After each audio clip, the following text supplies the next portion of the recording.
Hello and welcome, hopefully again, to the Open Source News. Something unusual has happened in Vancouver, something that the rest of you Canadians are probably familiar with. It's snowing. As part of our first interview, I took a walk with Boris Khramtsov, fellow Canada's next great Prime Minister candidate, who was kind enough to give us an interview on the problem of homelessness.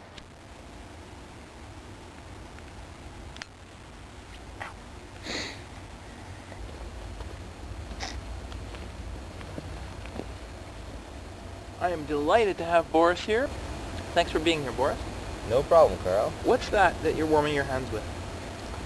What this is called is a squatter scandal.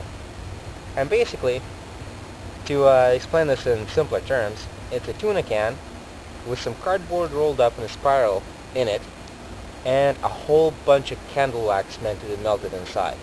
And this thing provides enough heat to actually boil a pot of water, and no wind will actually put it out. Thanks, Carl. How'd you learn to make that? Well, this was taught to me by a man by the name of Emmanuel in this current form. And this precise design, basically a guy who used to be very much one of those traveling dready punk kids, and decided to settle down in Newfoundland because that was the one province where he could probably go cold turkey on this whole train hopping thing, since Newfoundland doesn't have any trains anymore. I got to know him through a very long series of events, and he taught me how to make this kind of squatter scandal, because there's different kinds of designs. And I think this is the best one, definitely, that I've come across. You wind the cardboard into a spiral and then you chop up bits of candle over top of it and melt them by lighting the cardboard on fire slowly. And this is what you get.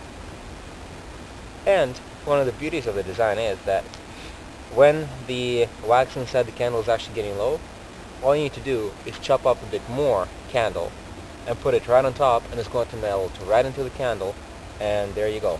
You have a sustainable-ish source of fuel, especially seeing as bits of candle is one of the most frequent things you find when you go dumpster diving. Boris, would you just talk to me really quickly about train hopping?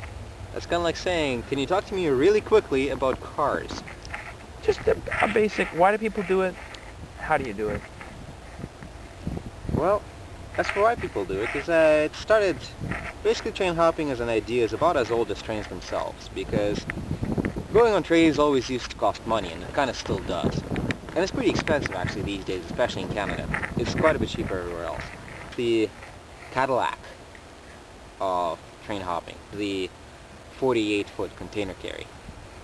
And that one, the idea is, it's a 48-foot carriage that is meant to accommodate a 40-foot container. At either end of the carriage, there is an 8x4 space that is about waist deep.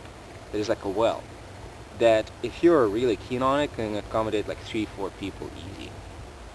So you definitely have to know what you're doing before you attempt anything like getting across Canada, unless you have a lot of time to spare. And all in all, you got to remember also that trains are actually, in my experience, by looking at the hypothetical calculations, train hopping is actually slower than hitchhiking.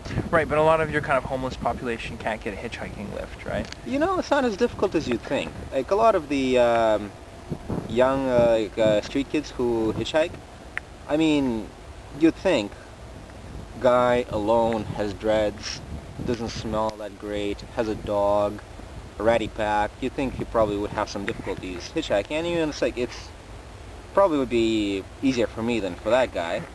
But at the same time, it's not as difficult as you think. There's still a lot of really good people out there. I'm afraid that's all the time YouTube will give us. I didn't find this out until I uploaded the file, so we're going to have to cut this interview in half. Please join us for the second half of the first part of our interview with Boris Khramtsov on homelessness.